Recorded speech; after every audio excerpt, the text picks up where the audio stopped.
జ్ఞానానందమయం దేవం నిర్మలా స్ఫటికాకృతిం ఆధారం సర్వ విద్యానాం హయగ్రీవా ఉపాస్మహే. హయగ్రీవా హయగ్రీవా హయగ్రీవేతి వాదినం నరం ముంచాంతి పాపాని దరిద్ర వివయోషితః. హయగ్రీవా హయగ్రీవా హయగ్రీవేతి యో వదెత్ తస్య నిస్సరతే వాణి జహ్ను కన్యా ప్రవాహవత్. హయగ్రీవా హయగ్రీవా హయగ్రీవేతి యోధని విశోభాతే స వైకుంఠ కవటో ఘటానాక్షమా.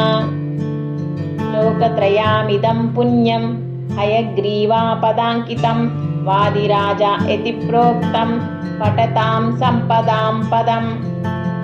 ఈ హయగ్రీవ స్తోత్రాన్ని రోజు మీ పిల్లలకి చదివి వినిపించండి, వాళ్ళకు కూడా నేర్పించండి. ఈ చదువుని మంచి బుద్ధిని ఇస్తుంది.